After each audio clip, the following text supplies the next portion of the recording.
What if you woke up one morning, went to the most beautiful lake in the United States, heard voices coming from the water, and then simply disappeared forever? That was the last thing he wrote before vanishing. The voices come from the water. What does that mean? Were they real voices he was hearing? And more importantly, what was the lake saying that was so compelling as to make someone walk to its shores and never return? We're talking about Lake Tahoe, that picture-perfect postcard you've seen in 1,000 travel photos, with its crystal-clear turquoise water surrounded by snow-capped mountains.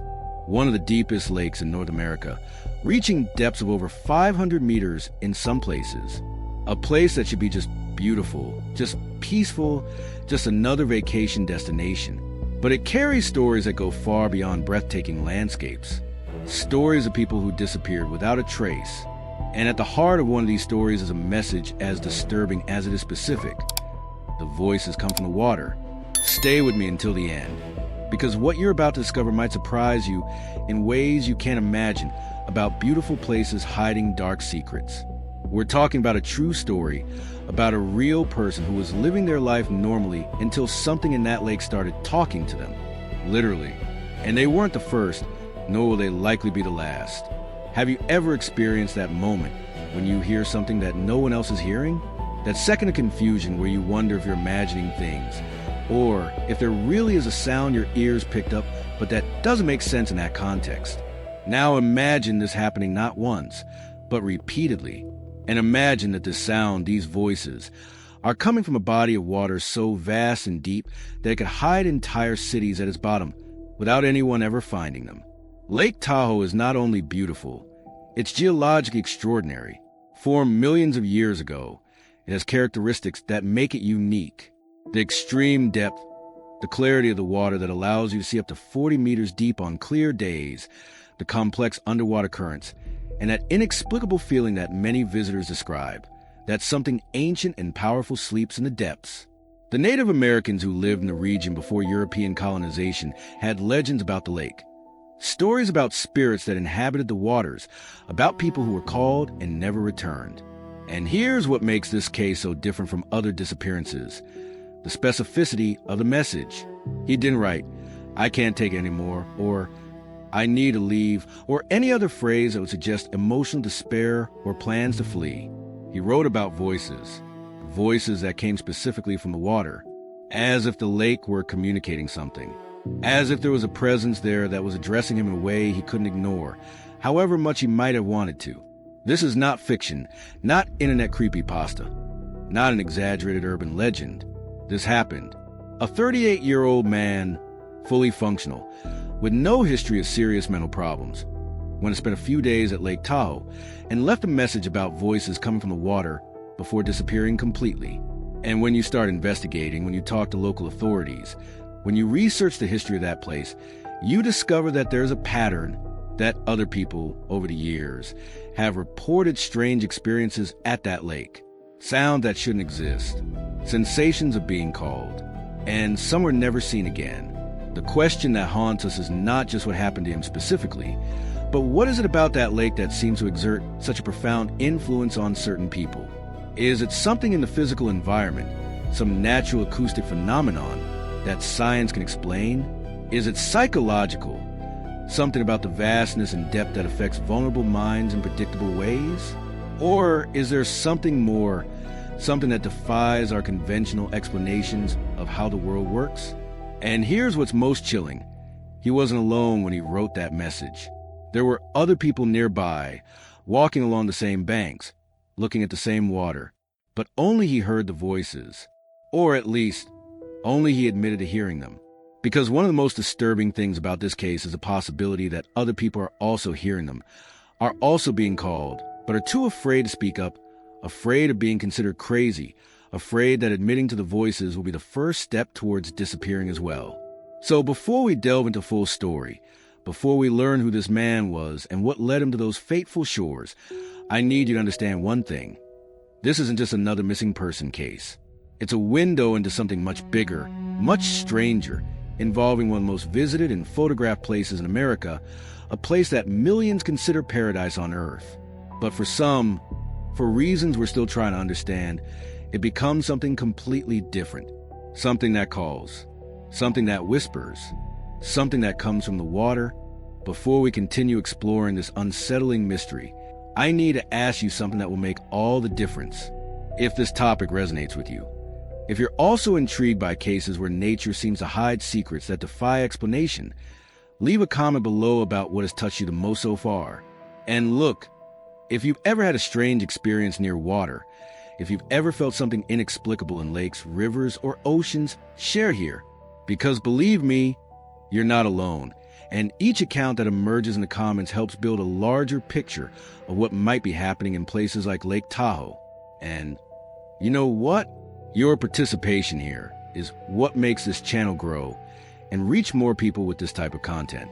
Every comment, every like, every subscription shows that it's worthwhile to investigate these cases in depth, with respect for the victims, and with the seriousness that real mysteries deserve. So if you're feeling that chill down your spine, that insatiable curiosity about what really happened to this man, leave a like on this video. It's your way of saying that stories like this need to be told. And if you're not yet subscribed to the channel, now is the perfect time. Click that subscribe button and activate the bell. Because here we delve into cases that go beyond the superficial, exploring not only what happened, but why, and above all, what these mysteries reveal about the limits of what we understand as reality. You're not just a spectator here. You're part of this community of people who aren't afraid to ask the tough questions, who want to understand the strangest phenomena happening in our world. Now, with you by my side in this investigation, we're going to find out who the man was who wrote those chilling words and disappeared.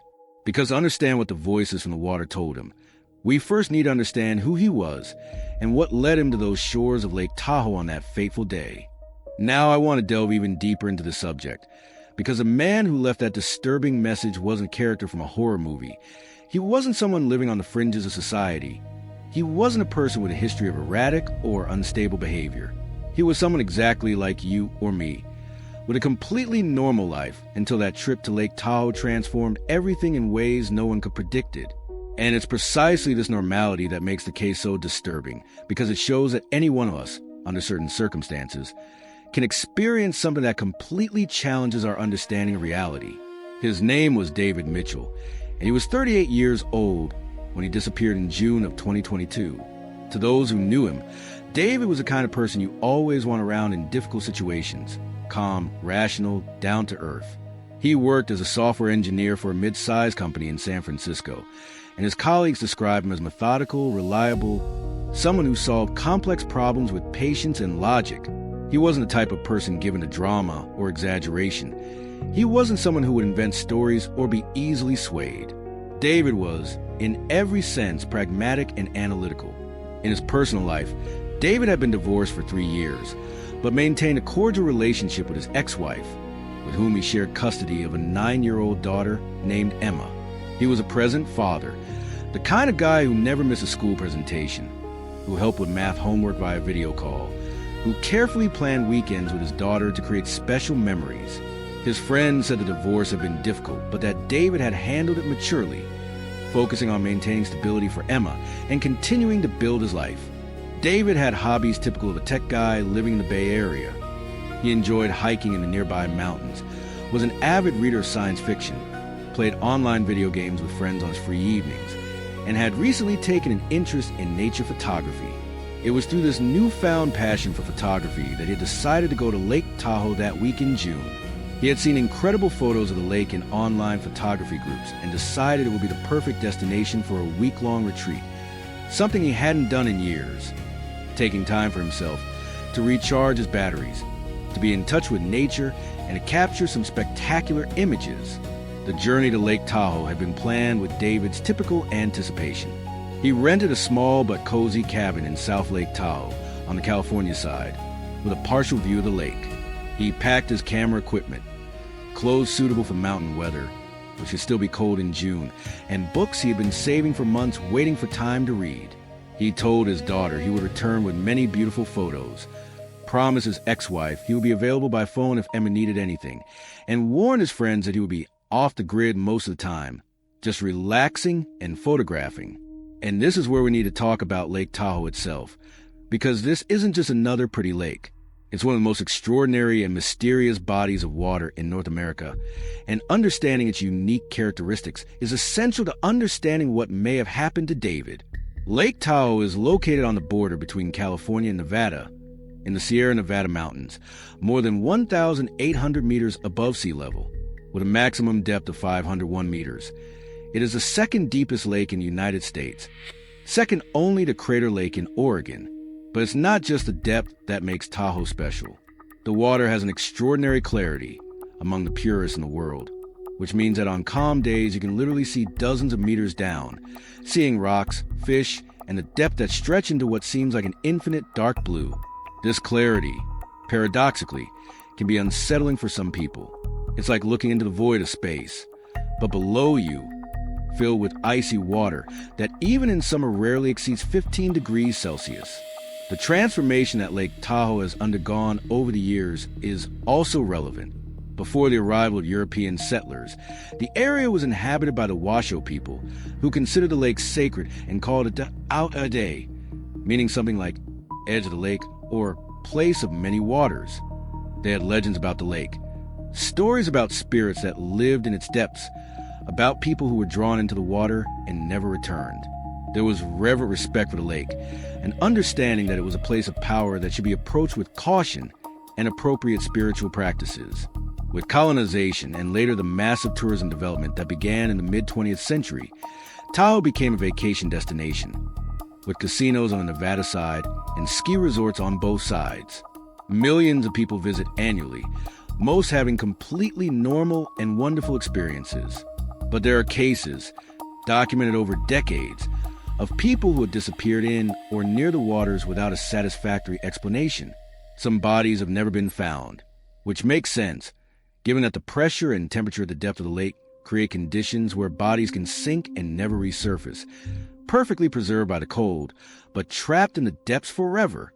There are also less dramatic, but equally strange accounts from visitors who experienced unusual sensations near the lake. Feelings of disorientation, of time passing strangely, of hearing sound they can't identify. Most dismiss it as altitude sickness, travel fatigue, or an imagination fueled by local stories. But when you start collecting these accounts, when you see the consistency of certain themes, it becomes harder to ignore them completely. David arrived at Lake Tahoe on a sunny Monday. He checked into his cabin, unpacked his things, and immediately headed out with his camera to explore. His first Instagram post from that trip showed exactly what you'd expect. Stunning photos of the lake with that impossible blue, mountains in the background still with snow-capped peaks, trees reflected in the mirrored surface of the water. He was clearly excited, commenting in the captions about how the photos didn't do justice to the beauty of the place, how lucky he felt to be there. All completely normal, completely positive. The first 3 days followed this pattern. David would wake up early, walk to a different spot along the lake shore to photograph the sunrise, return to the cabin for breakfast, spend part of the day editing photos or reading, and then go out again in the late afternoon to capture the sunset. He spoke to Emma via video call every night, showing her some of the photos he had taken, making plans to perhaps bring her and her mother on a future trip so she could see that magical place in person. He texted friends sharing photos, answered some work emails, and kept his life connected even while on retreat. But on the fourth day, something changed. And that change is where David's story shifts from a peaceful retreat to something far more sinister and inexplicable. Because it was on that day that he first mentioned strange sounds, something that was capturing his attention in ways he couldn't fully articulate. And over the next 48 hours, that casual mention would transform into an obsession, culminating in that final message about voices coming from the water and his complete disappearance soon after. Comment below. He was just like us. If you realize that David's normalcy makes everything more frightening and closer to our own reality. Now I want to delve even deeper into the subject, because what happened to David in the following days is crucial to understanding not only his disappearance, but also how the change was gradual, almost imperceptible at first, and then accelerated alarmingly. And when you reconstruct the chronology hour by hour through the messages he sent, the posts he made, and the testimonies of people who spoke with him, a disturbing pattern emerges of someone being progressively affected by something he couldn't explain, but which was becoming increasingly impossible to ignore. On the morning of the fourth day, Thursday, David woke up earlier than usual. He mentioned in a message to a friend that he had slept poorly, that he had woken up several times during the night for no apparent reason. He said it might be the altitude, that his body was still adjusting, or perhaps the cabin mattress wasn't as comfortable as it seemed. Nothing alarming, just the kind of casual complaint anyone makes when traveling and not getting perfect sleep. He even joked that he might need to stop drinking coffee after 3 in the afternoon. But when David went out for his morning walk that day, something different happened. He was photographing the sunrise from a high point overlooking the lake when, in his own words written later in an email to his brother, he heard something strange coming from the direction of the water. He described it as a low sound, almost at the limit of hearing, something between a hum and a whisper that seemed to be carried by the wind across the surface of the lake. David, being rational as he was, immediately tried to identify the source. He looked around for boats, for mechanical equipment, for any logical explanation, but there was nothing visible that could be producing that sound. In his message to his brother, David wrote, "It's probably just the wind interacting with the topography in a strange way, or maybe some natural acoustic phenomenon. But it was kind of unsettling, I won't lie. For a second, my brain tried to convince me it was a voice, but obviously it wasn't. Funny how the human mind looks for patterns, even in random noise." This rationalization, this attempt to explain it scientifically, was completely consistent with David's mindset. He wasn't one to jump to supernatural conclusions. He wanted to understand things through logic and evidence.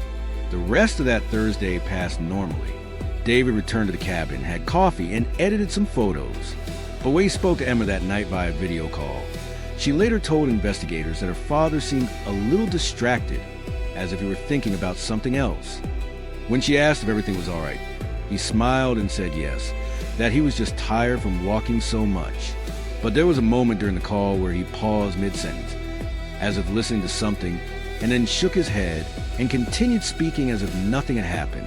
On Friday, the transformation became more pronounced. David woke up again during the night, this time recording in his private diary that he had woken up at 3:27 a.m. with the feeling that someone was calling his name. He wrote, "I know it's impossible. There's no one here who knows me.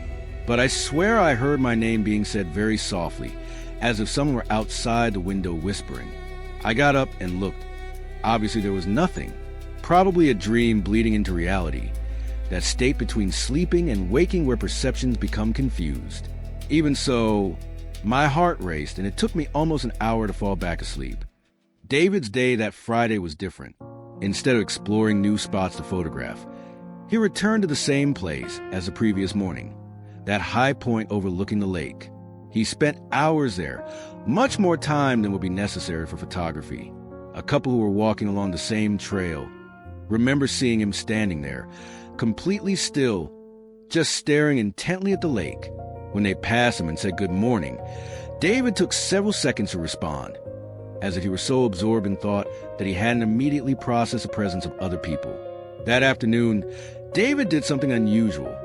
He went to one of the local tourist shops that sold books about the history of the region and bought 2 books, one about the geology of Lake Tahoe and another about the legends and folklore of the area's native peoples.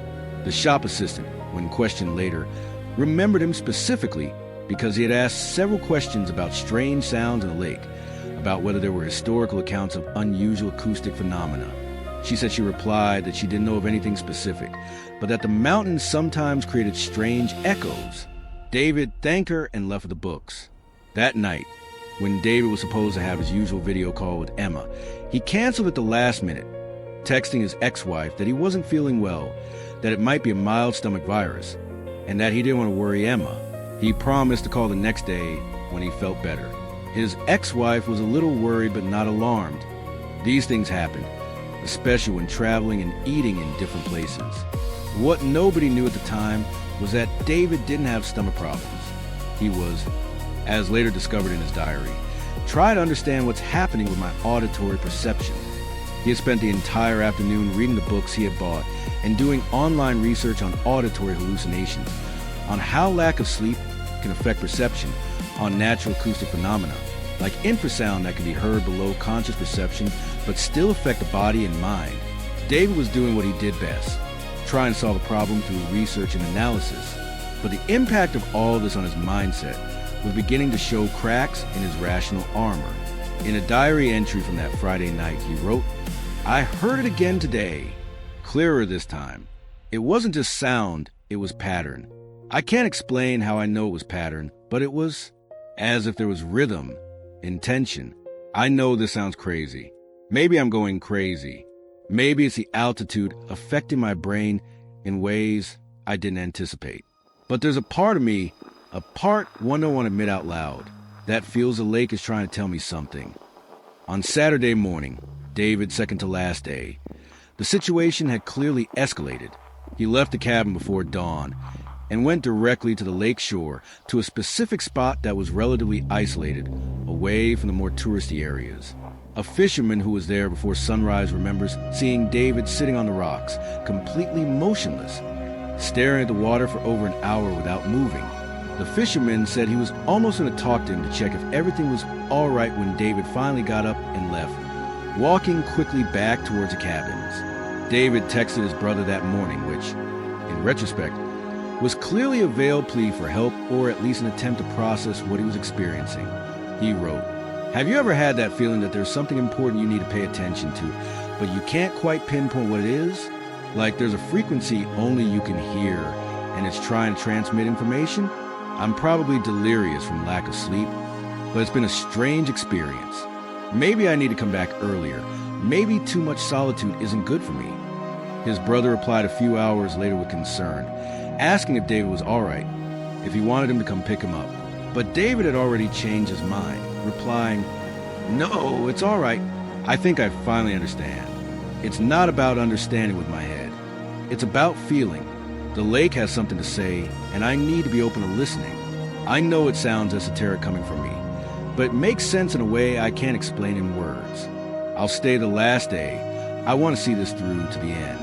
That Saturday night was the last time anyone spoke directly to David.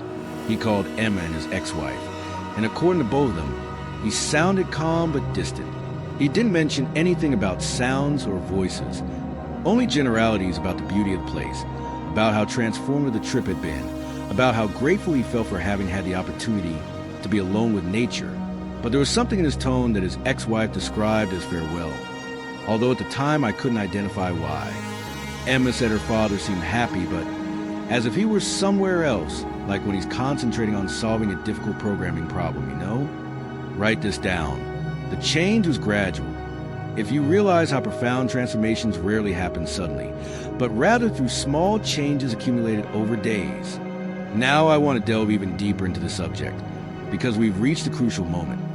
That point where everything that had been building up in the previous days culminates in a message so specific and disturbing that it would completely change the nature of the investigation into David's disappearance.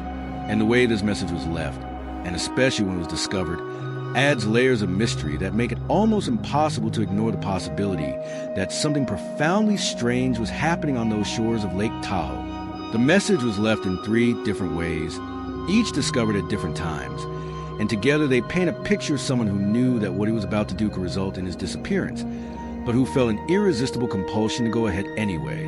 Let's start with the first discovery, which happened on Sunday morning, when the owner of the cabin David had rented went there for a routine check-in, since David should have checked out that morning but hadn't shown up at the office to return the keys.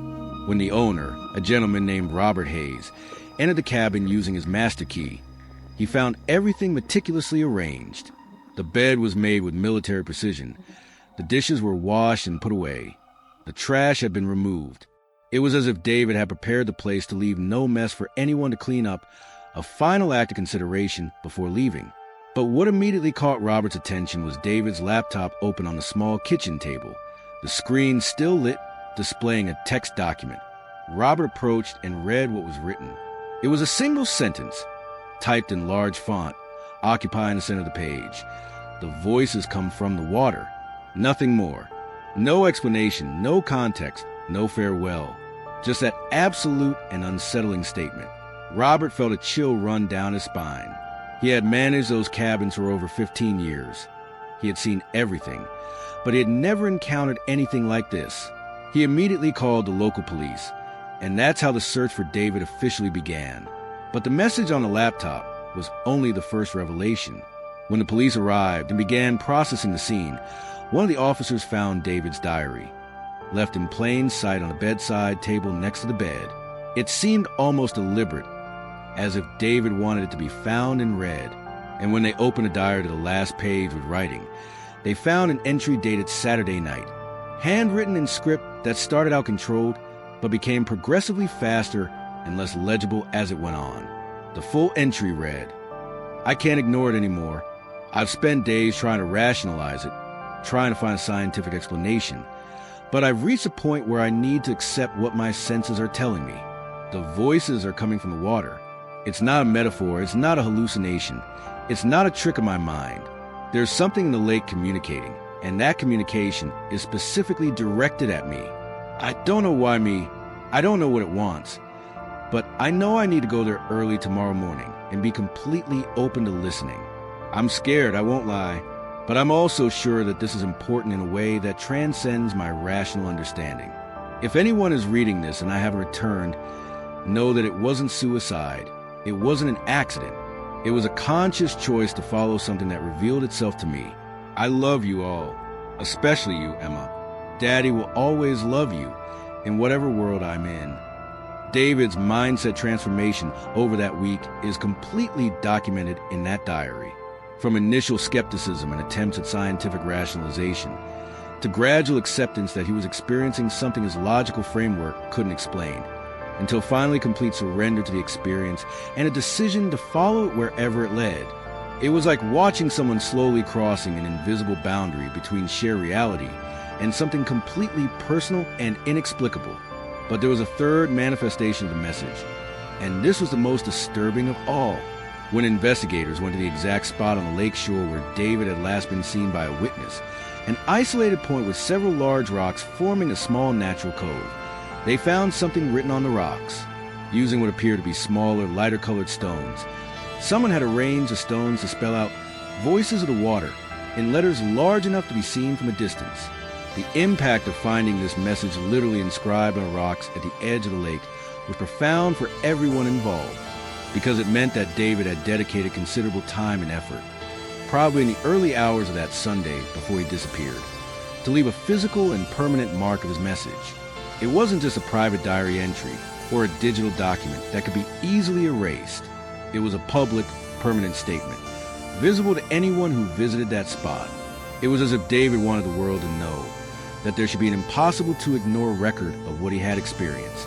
When David's family was notified of his disappearance and the messages he had left behind, reactions varied, but all shared an element of profound shock. His brother, Kevin, refused to believe that David had written those things in a sound mental state. He insisted that something must have happened, perhaps carbon monoxide poisoning the cabin, perhaps an adverse reaction to some medication, something that could explain why such a rational person was suddenly talking about voices coming from bodies of water, as if it were real and not a symptom of a medical condition. David's ex-wife, Jennifer, had a different but equally distressed reaction.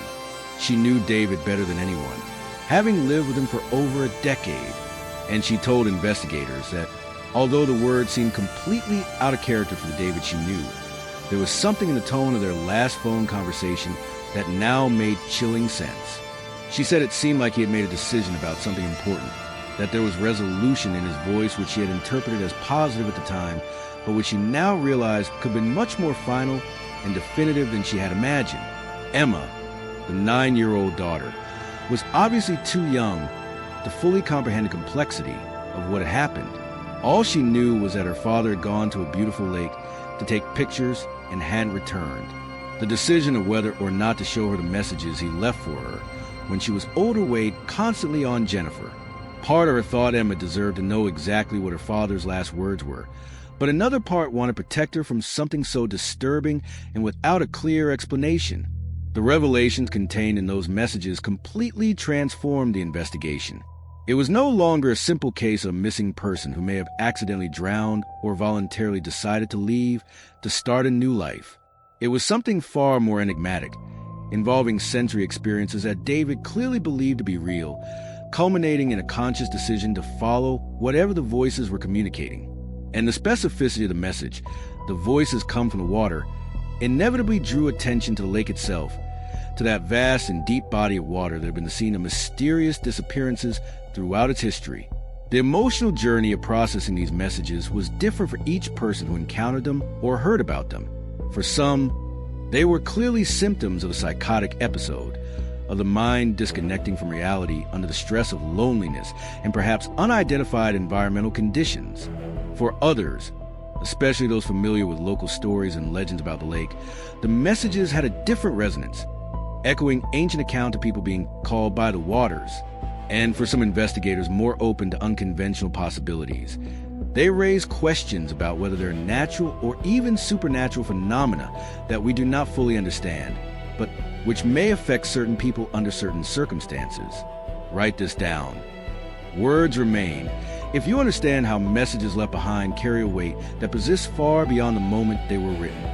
Now I want to delve even deeper into the subject, because after discovering the messages David left behind, the question that dominated the minds of all the investigators, the family, and anyone who heard about the case was, what exactly did he mean by the voices come from the water? And when you begin to explore the multiple layers of possible meaning, when you consult experts from different fields, when you examine both scientific explanations and similar historical accounts, what emerges is a complex picture that may have answers in natural phenomena, psychological conditions, or perhaps in something we don't yet fully understand about how certain environments affect human perception. Let's start with the most straightforward medical explanation: auditory hallucinations caused by psychological or physiological conditions. Dr. Marcus Thompson, a psychiatrist consulted on the case who specializes in perceptual disorders, explains that auditory hallucinations are not exclusive to conditions like schizophrenia. They can occur in completely healthy people under certain circumstances. Sleep deprivation, which David was clearly experiencing based on his notes, can definitely cause auditory hallucinations. The high altitude of Lake Tahoe, over 1,800 meters above sea level, can affect brain oxygenation in unaccustomed individuals, potentially causing altered perceptions. Dr. Thompson also mentioned something called perceptual isolation, where people who spend prolonged time alone in relatively quiet environments begin to experience strange auditory phenomena. The human brain, in the absence of sufficient external stimuli, begins to generate its own internal stimuli. It's as if the mind cannot tolerate complete silence and begins to fill the void with sounds that it interprets as coming from the external environment, but which are actually generated internally. For someone like David, rational and analytical, experiencing this for the first time could be profoundly disorienting. But there are also explanations based on real acoustic phenomena that can occur in large bodies of water like Lake Tahoe. Dr. Patricia Chun, a physicist specializing in environmental acoustics, was consulted to analyze whether the lake could be producing real sounds that David interpreted as voices. She explains that deep lakes can produce a variety of sounds through natural processes. Water movement at different temperatures creates currents that can generate low-frequency sounds. Ice forming or melting, even in minimal quantities, can create crackling and creaking noises.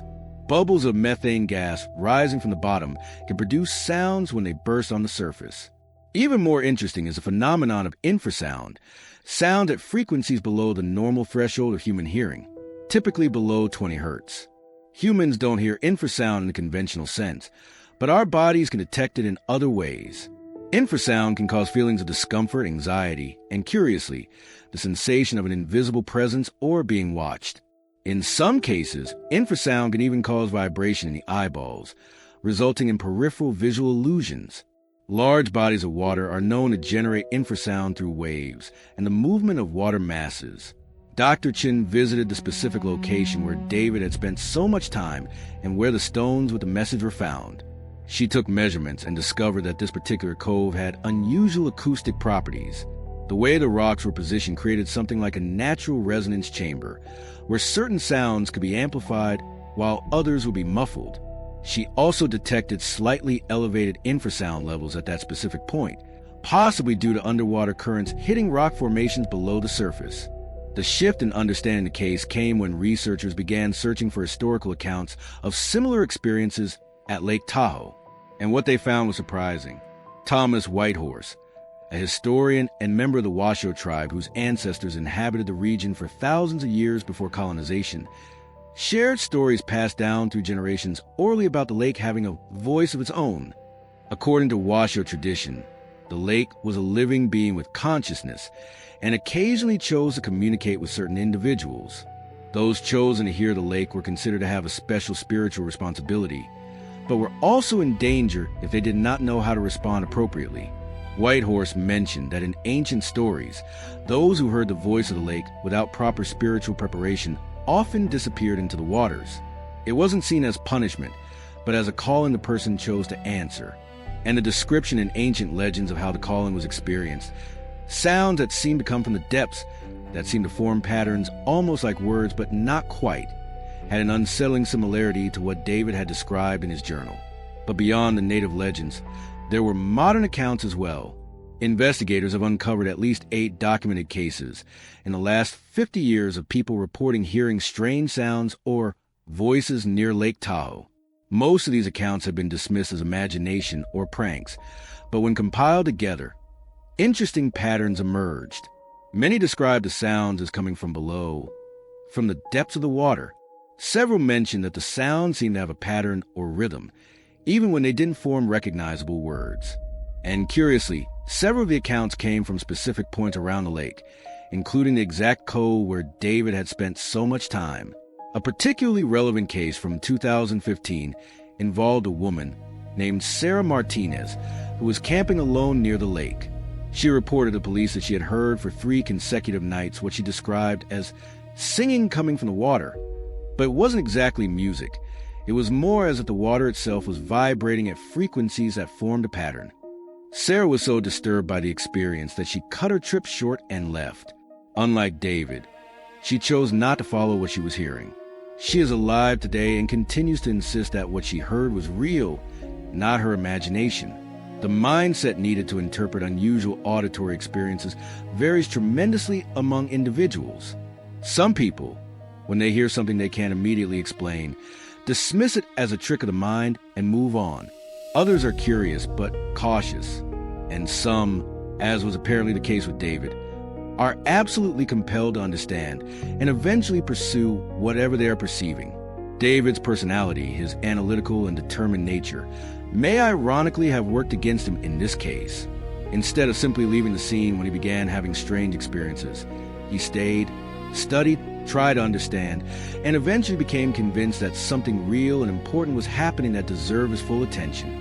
Dr. Richard Hayes, a neuroscientist specializing in auditory perception, offered another fascinating perspective.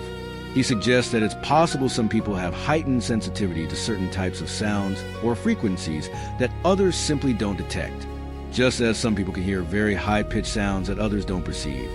It's conceivable that some individuals can detect patterns in ambient sound frequencies that to most are just undifferentiated background noise. If David had this heightened sensitivity, combined with prolonged time in a quiet environment focusing specifically on listening, he could genuinely have been detecting real sounds that other people around him simply didn't perceive. The impact of all these possible explanations is that there's no single definitive answer. The voices in the water could be auditory hallucinations caused by a combination of sleep deprivation, altitude, and isolation.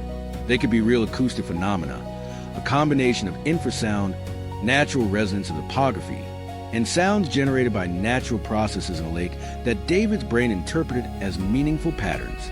They could be related to an unusual perceptual sensitivity that David possessed but was unaware of until placed in that specific environment.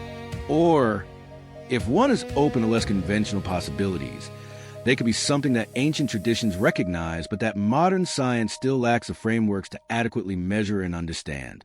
The hidden truth may be that all these explanations contain elements of the complete reality.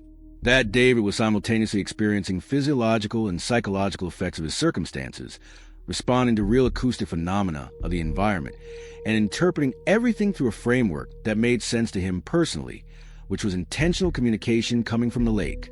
And once he became convinced of this interpretation, once the decisions were made based on this belief, the final result became almost inevitable. Comment below, sounds are real.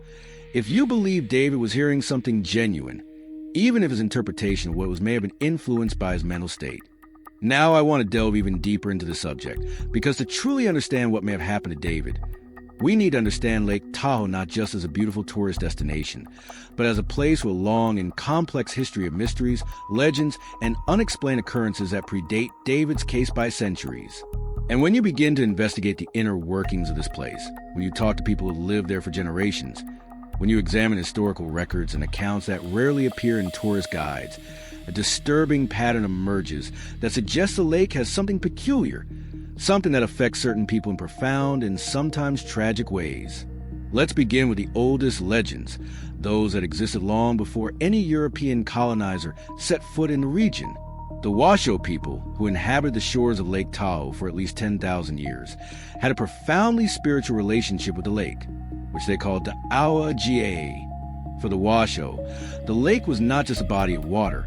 It was a living, sacred entity deserving of respect and reverence.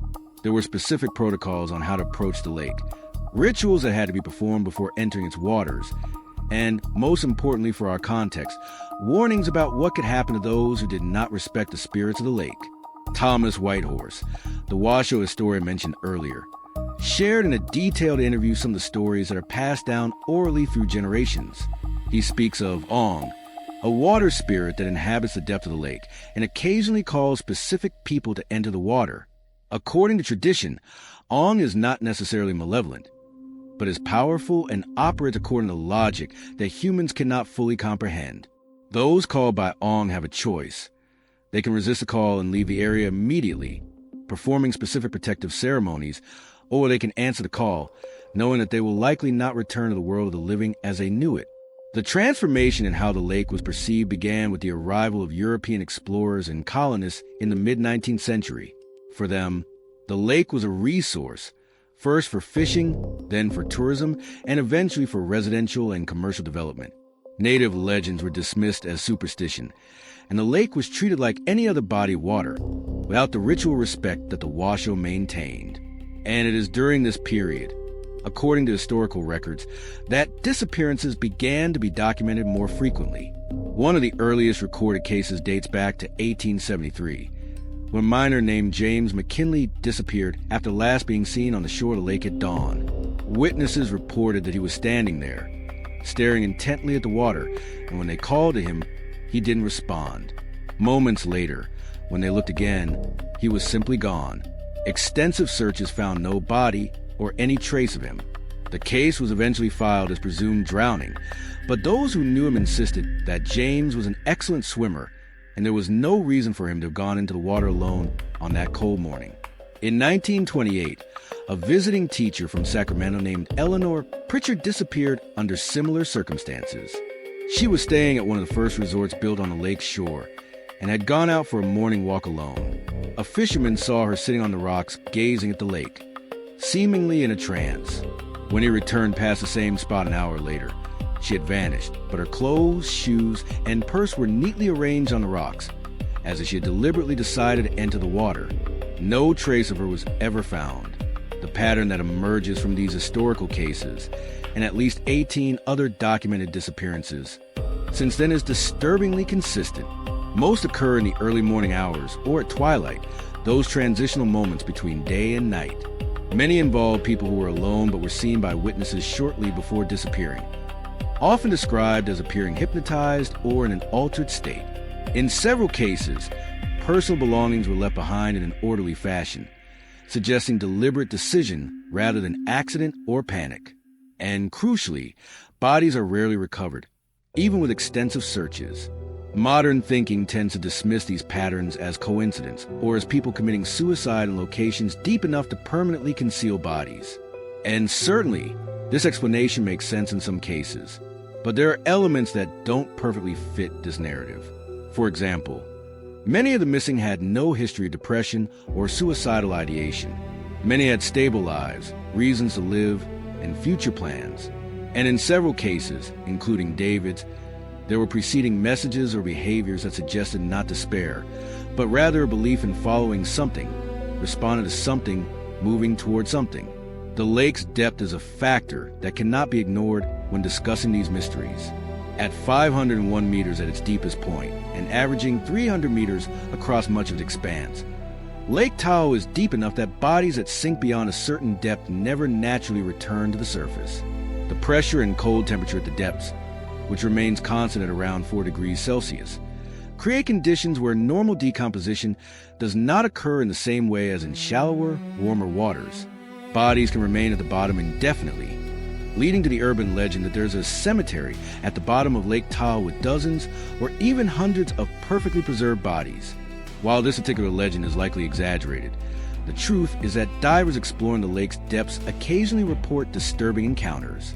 One professional diver who has worked on numerous search and rescue operations in Lake Tahoe throughout his career, who asked not to be identified, shared that there is something unsettling about the lake's depths that he cannot fully articulate. He describes a feeling of being watched, of a presence lurking in the shadows beyond the reach of his lights. He also mentions strange sounds he hears even through his diving equipment, sounds he cannot identify as coming from any known natural source. The impact of these historical revelations on the investigation into David's disappearance was significant because it placed his case within a much larger context of a phenomenon that had apparently been occurring for centuries. Whatever the explanation, there is something about Lake Tahoe specifically that seems to create conditions where certain people are affected in extraordinary ways. And from a geological and environmental standpoint, there are characteristics of Lake Tahoe that theoretically could contribute to unusual perceptual phenomena. In addition to the aforementioned infrasound, there's the fact that the lake is situated in a seismically active zone. Small underwater tremors that humans on the surface cannot consciously feel can still create pressure waves that affect the body, and particularly the vestibular system of the inner ear. This can cause sensations of disorientation, dizziness, and, curiously, altered auditory perception. There is also the phenomenon of thermal stratification in the lake, where layers of water at different temperatures create interfaces that can reflect and refract sound in unusual ways. Under certain atmospheric and aquatic conditions, sounds produced underwater can be channeled and amplified in ways that make them seem to come from directions or distances different from the actual ones. Someone on the shore could literally hear sound from the depths that under normal circumstances would never reach the surface. The journey through the history of Lake Tahoe reveals that David was far from the first person to experience something profoundly strange in that place. And knowing this offers not comfort, but context. His disappearance was not an isolated anomaly, but part of a pattern that extends across centuries, traversing different cultures and eras, yet maintaining Now I want to delve even deeper into the subject, because after discovering David's messages and understanding the historical context of Lake Tahoe, the monumental task of actually trying to find him began.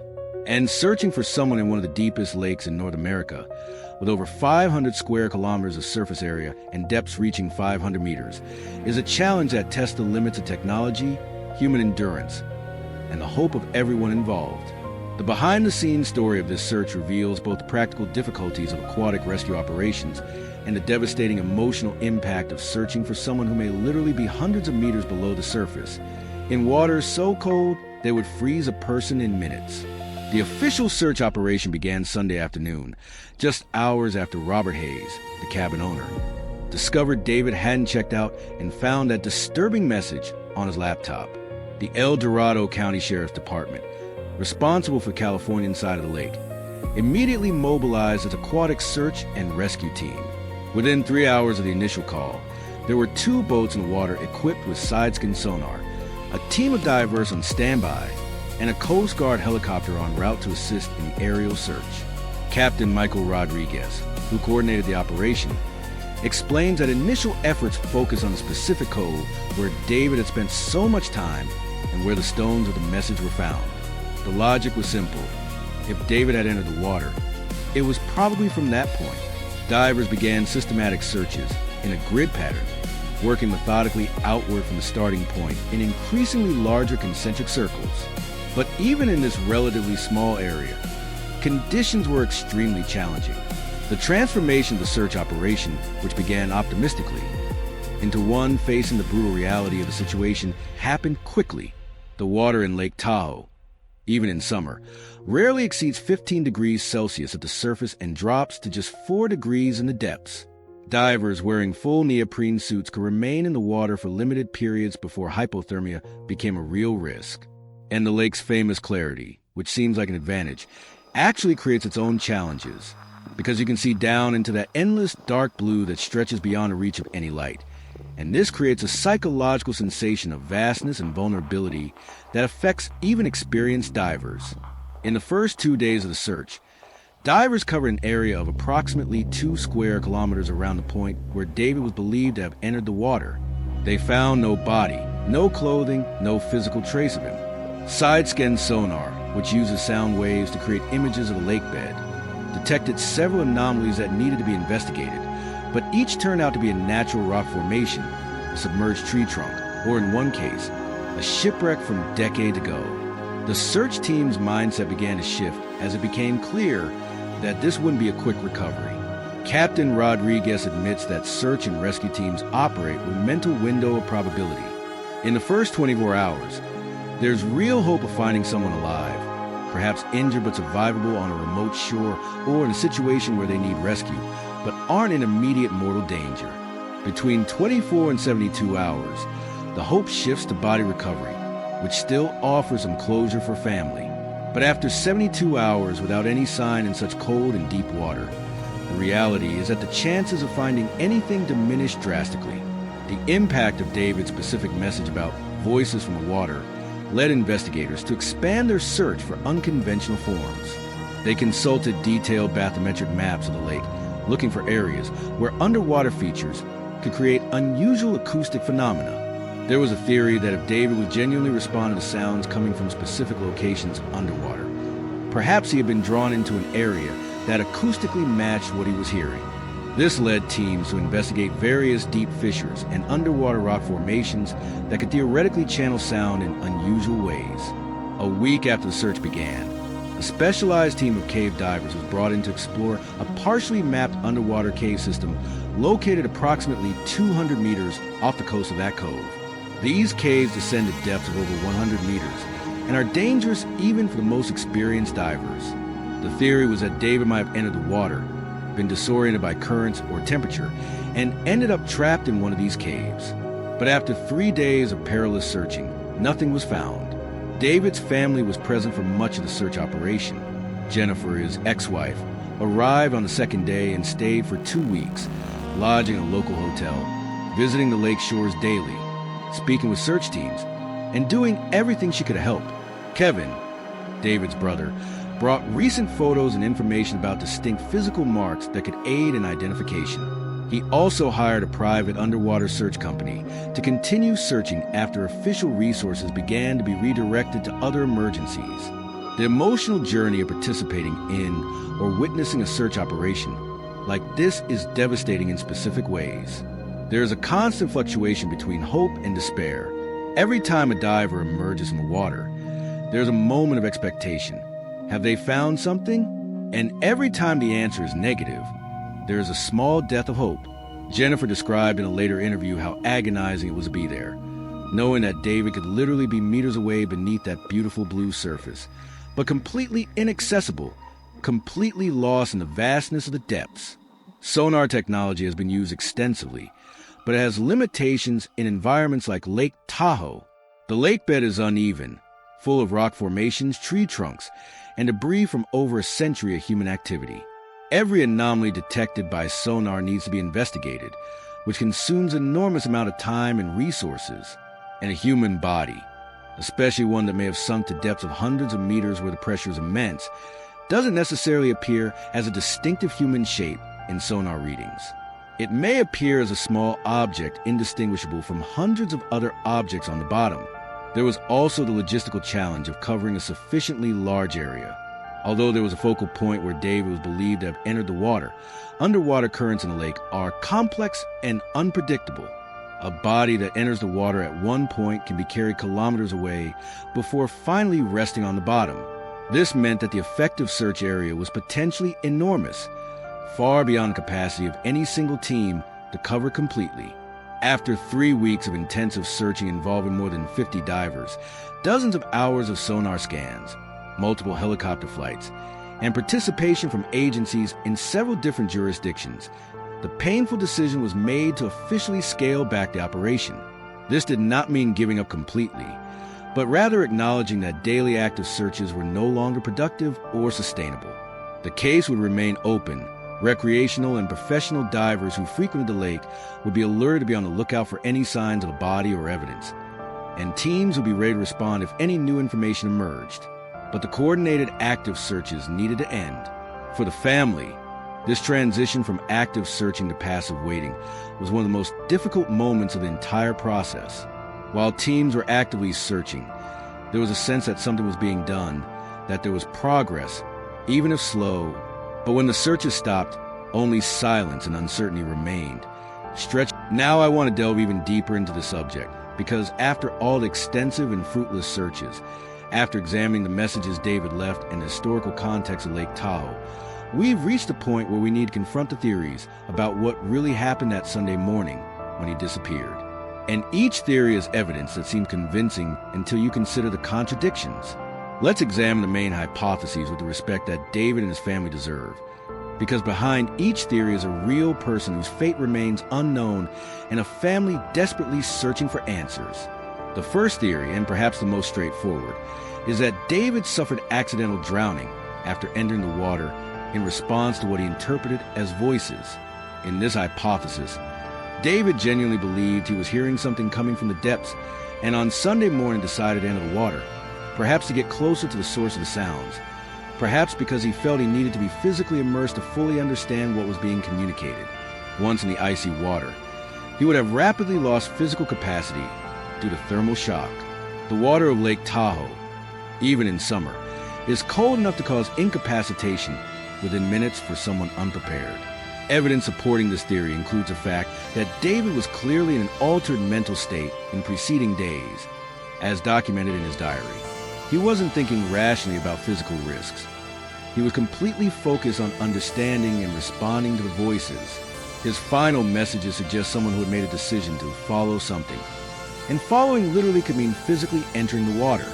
Furthermore, statistics show that drowning in deep lakes often results in the body never being recovered, especially if the person sinks beyond a certain depth where pressure and temperature prevent natural flotation.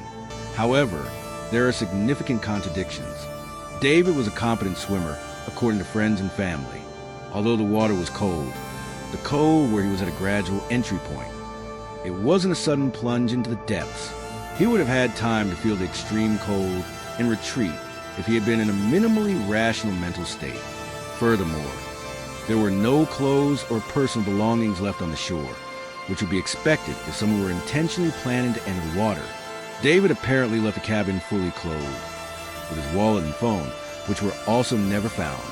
The second theory is that David committed suicide, influenced not necessarily by traditional clinical depression, but by a dissociative state caused by auditory hallucinations and a belief that he was being called to another form of existence. In this interpretation, the voices he heard were a symptom of a temporary psychological condition, possibly caused by a combination of sleep deprivation, isolation, altitude, and perhaps an undiagnosed predisposition to atypical perceptual experiences. The message about finding himself in the voices of the water would be a poetic way of saying goodbye before deciding to end his life. David's gradual transformation from a rational person to someone completely convinced of the reality of the voices is consistent with certain types of psychotic episodes that can affect people with no prior history of mental illness. Psychologists consulted on the case noted that the way David described the voices, initially with skepticism but progressively with acceptance, may reflect a gradual loss of reality testing, and his decision to remain in the place even when he began to have disturbing experiences, instead of simply leaving, may indicate an attraction to what would ultimately prove fatal. But again, there are contradictions. David didn't leave a conventional suicide note. His final messages were enigmatic but didn't express despair, insurmountable emotional pain, or desire to die. On the contrary, they expressed curiosity, even excitement about understanding something new. People close to him insist there were no signs of suicidal ideation, that he had future plans, including a planned trip with his daughter Emma to Disneyland the following month. And the meticulous care with which he organized his affairs and left the cabin perfectly clean isn't typical of impulsive suicide, but it's also not entirely consistent with planned suicide. which usually includes more direct farewells. The third theory involves a psychological phenomenon that some experts call altered state-induced voluntary submersion. This is a more complex hypothesis, suggesting that David entered a deep dissociative state where he temporarily lost his sense of physical danger and acted purely in response to what he perceived as an irresistible call. It wouldn't be suicide in the sense of wanting to die, but it also wouldn't be an accident in the sense of involuntary loss of control. It would be something in between, a voluntary action taken in such an altered state of consciousness that normal risk assessment was completely suspended. Dr. Helena Santana, a psychologist specializing in dissociative states, explains that there are rare documented cases of people spontaneously entering deep trances where they act in ways that seem intentional but do not reflect their normal conscious will. These states can be precipitated by stress, isolation, lack of sleep, and particularly by prolonged exposure to ambiguous sensory stimuli that the mind attempts to interpret and give meaning to. David's mindset in recent days, as revealed in his diary, shows someone increasingly absorbed in trying to understand the voices, progressively losing grounding in practical considerations of safety and survival. Evidence for this theory includes witness accounts from those who saw David in his final days, describing him as appearing trance-like or disconnected. The gradual nature of the change in his behavior is consistent with someone progressively entering a dissociative state, and the apparent lack of struggle or panic, based on the absence of any evidence of disturbance at the scene, suggests that if he entered the water, he did so calmly and deliberately, not in response to fear or sudden accident. But the main contradiction is that deep dissociative states generally do not allow for complex coordinated action, such as leaving the hut, walking to a specific location, and possibly even arranging stones to form a message. It requires more cognitive function than a typical dissociative state would allow. There is also a fourth theory, more disturbing but which cannot be completely ruled out: the involvement of third parties. This hypothesis suggests that David may have met someone on the morning of his disappearance, that something happened, and that the messages about voices were either misleading or had a completely different meaning than investigators interpreted. Perhaps voices from the water was code or a reference to something or someone specific that David was planning to meet. Investigators explored this possibility by examining whether there was anyone in the area David knew or who might have had a motive to harm him. Phone and email record were checked for suspicious communications, but no evidence emerged that David was planning to meet anyone or that there was any conflict in his life that could motivate a criminal act. His finances were in order with no suspicious transactions. There were no known legal disputes or problems or personal conflicts. And perhaps most significantly, there was no sign of a struggle or violence at the cabin or on the riverbank where he was last seen. The impact of all these inconclusive theories on the family is that they cannot have a definitive closure. Each possibility offers a partial explanation, but none explains everything completely. And this ambiguity creates a specific kind of torment where they cannot fully grieve because doubt always remains about what really happened. Jennifer, the ex-wife, says she oscillates between theories depending on the day, sometimes believing it was a tragic accident, other times thinking that perhaps David went through a psychological crisis that no one detected in time. The hidden truth may be that what happened to David was a combination of elements from several theories. Perhaps he was genuinely experiencing real auditory phenomena caused by unusual acoustic characteristics of the lake. But his interpretation of these phenomena was influenced by a progressively altered psychological state caused by lack of sleep and isolation. And perhaps the final decision to enter the water was made in a dissociative state where he was not fully aware. Now I want to delve even deeper into this subject, because we've reached the point where you probably want to know what happened next. Was David found? Were the voices explained?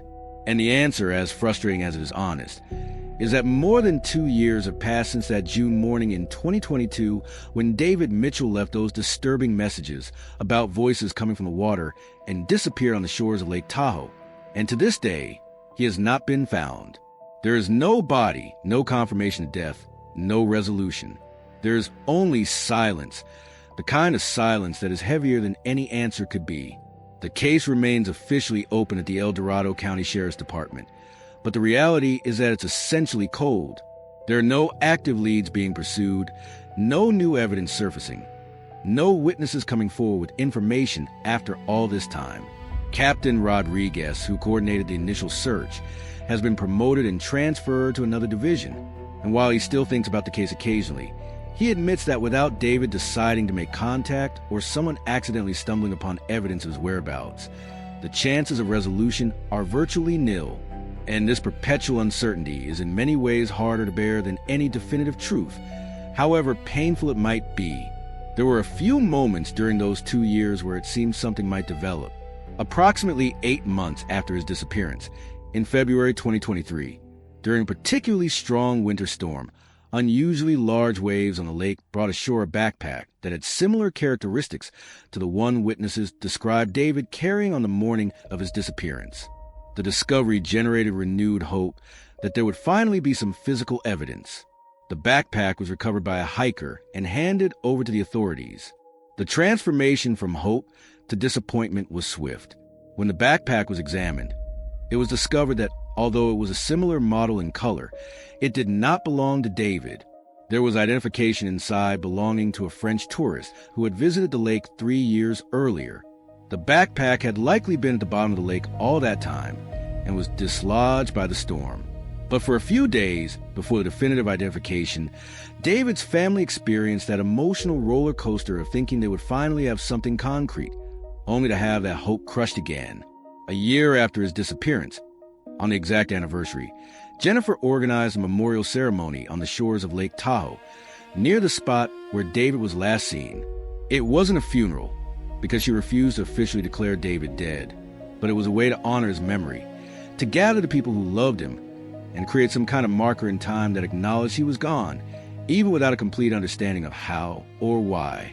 Emma, who was now 11 years old, read a letter she had written to her father, saying that she still loved him, that she still hoped he could come back, but that she was trying to be strong as he would have wanted her to be.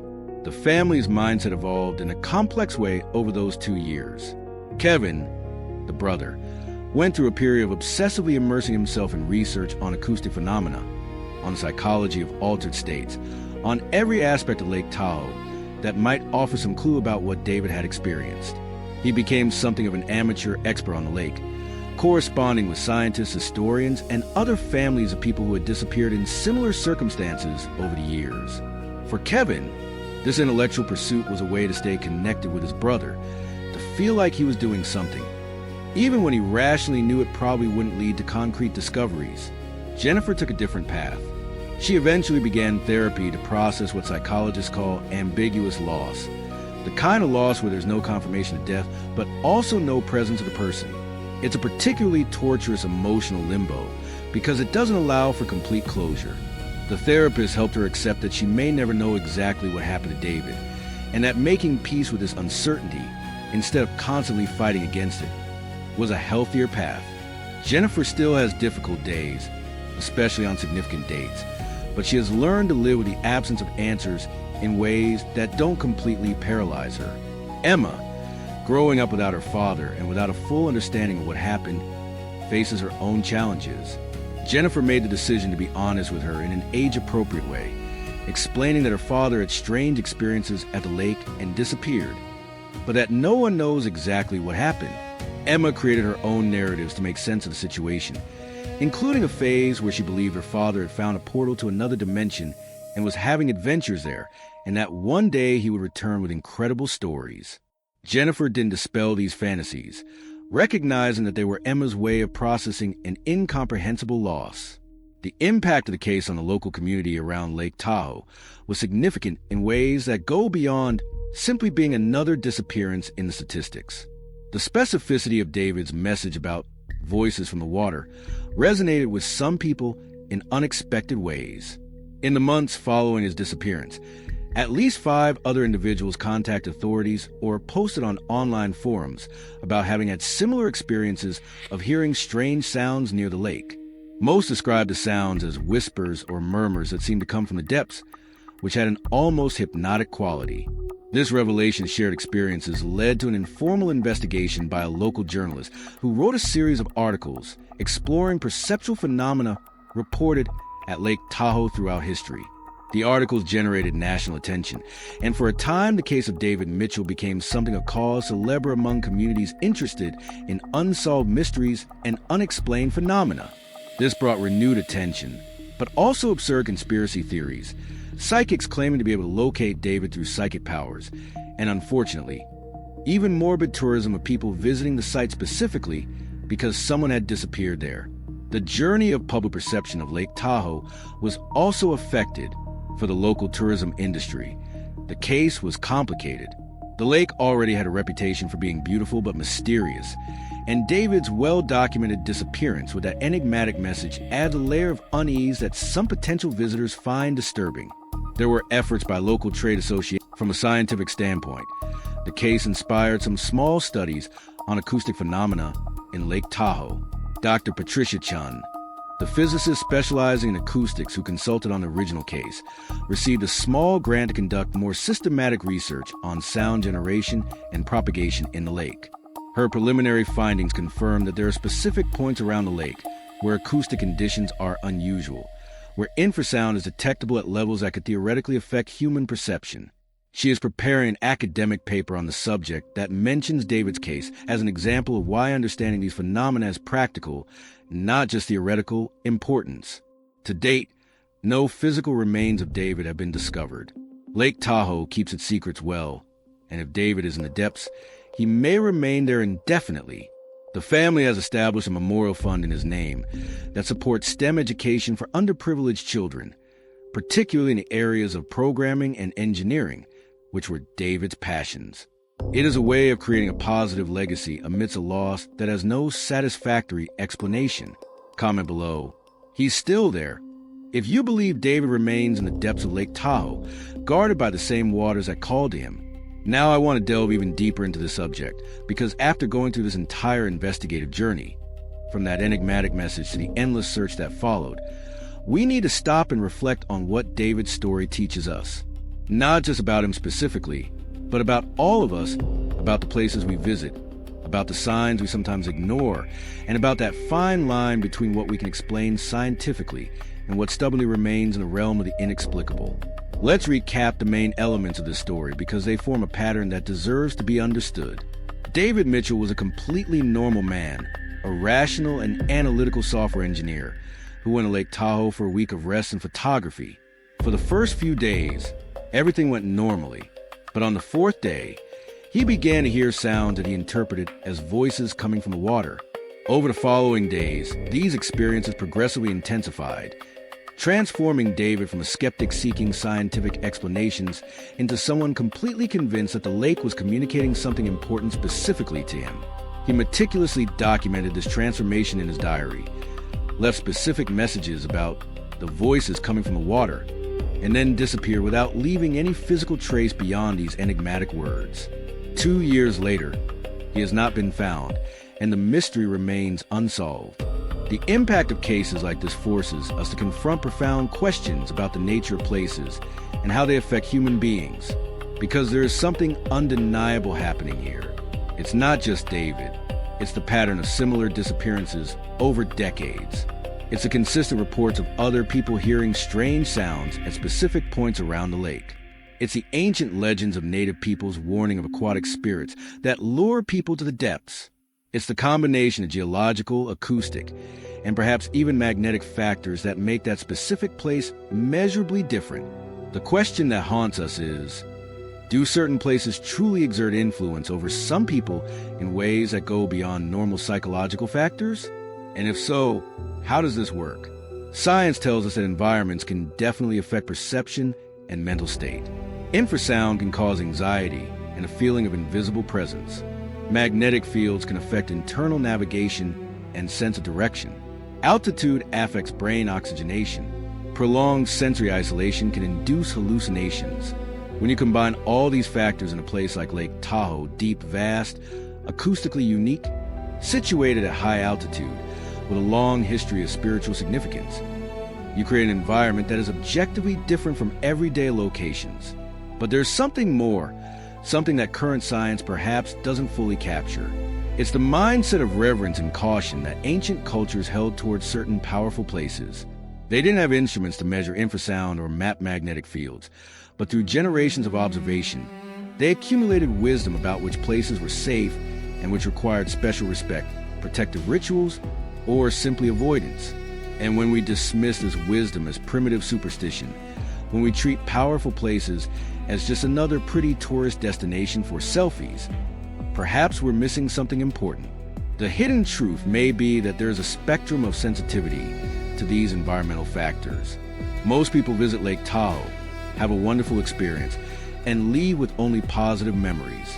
But some people, perhaps those with particular perceptual sensitivities, perhaps those in specific mental states, perhaps simply those who spend enough time in isolation at the right spots on the lake, experience something different. And David, with his analytical mindset that led him to stay and study, instead of simply leaving when he began having strange experiences, may have inadvertently set himself on a path that had only one possible destination. The importance of paying attention when someone close reports unusual sensory experiences cannot be underestimated. In retrospect, there were multiple points where intervention could have changed the outcome for David. When he first mentioned in a message to his brother about hearing strange sounds, if his brother had responded with urgent concern instead of casual reply, if he had offered to come pick him up immediately, perhaps David would have accepted. When he canceled the video call with Emma claiming illness, if Jennifer had pressed harder, insisted on speaking with him, detected something wrong in his tone, perhaps she could have mobilized help. But here's the challenge. How we distinguish between unusual experiences that are simply harmless perceptual curiosities and those that signal something dangerous. Many people have strange sensory experiences occasionally without them resulting in tragedy. The human brain is a complex instrument that sometimes misinterprets stimuli, creates patterns where none exist, and generates internal perceptions that seem to come from external sources. In most cases, these are just quirks of human consciousness. But in some rare cases, they are signs that something is fundamentally wrong, whether neurologically, psychologically, or situationally. The decisions we make when confronted with the inexplicable reveal much about who we are. David chose to stay, to investigate, to try to understand. This choice is completely consistent with his nature as an engineer, as a problem solver, as someone who believes that mysteries exist to be unraveled. But it was also a choice that placed him in increasing danger each day he remained in that environment. Other people who reported similar experiences at Lake Tahoe made a different choice. They left, and they are alive today to tell their stories. David's journey raises profound philosophical questions. What truly comes from the water? If we assume for a moment that David was genuinely hearing something, not a hallucination, but a real acoustic phenomenon, what was it? Was it merely sound produced by natural processes, the movement of water, rock, and air creating frequencies that his brain interpreted as meaningful patterns? Or is there something more, something that ancient traditions recognize but that modern language lacks the adequate vocabulary to describe? To what extent can places affect our perception of reality? We all recognize that certain environments make us feel in specific ways. Mountains inspire feelings of majesty and insignificance. Dense forests can create a sense of mystery or even danger. Oceans evoke both awe and primal fear. But are we only talking about emotional responses to visual stimuli? Or is there something deeper happening? Are there places where the very texture of reality seems thinner, more permeable, where the boundaries between inside and outside, between mind and world, become less clear? The boundaries between the natural and the inexplicable are more nebulous than we like to admit. 100 years ago, phenomena that we now fully understand through science were considered mystical or supernatural. And there are probably phenomena that we currently label as inexplicable that future generations will understand through scientific frameworks that we have not yet developed. David's case exists in this gray area, where partial scientific explanations are available, but none fully captures the totality of the experience. The warning that emerges from this story is not to avoid beautiful places, or to live in fear of unusual experiences. It is to maintain a balance between openness to mystery and practical caution. It is to pay attention to our own mental states when traveling alone to isolated and unfamiliar environments. It is to regularly check in with loved ones when they are in potentially vulnerable situations. It is to recognize that there are limits to the control we have over our perceptions, and to know when to ask for help or simply leave a situation that is becoming disorienting. And perhaps more profoundly, it's about reclaiming some modern version of that ancient reverence for powerful places. If you made it this far, to this final moment with me, it's because you understand that stories like David's aren't just about unsolved mysteries. They're about the limits of our understanding, about how places can affect us in ways that defy simple explanation, about the importance of paying attention to the signs we sometimes ignore. And that means much more than you imagine. If this type of content resonates with you, if you value investigations that explore not only what happened but why, that treat places and phenomena with the seriousness and respect they deserve, subscribe to the channel. Because here we delve into cases that make you think about the nature of reality, about the mysteries that still exist even in our scientific age. You are part of this community of people who are not afraid to explore the inexplicable with an open but critical mind.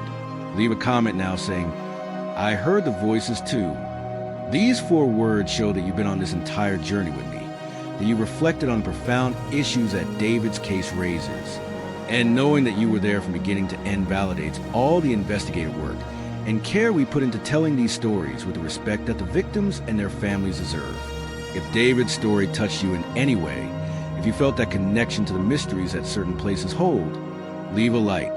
It's your way of saying that content like this, which explores real phenomena in depth and without cheap sensationalism, deserves to exist and reach more people who also seek to understand the inexplicable.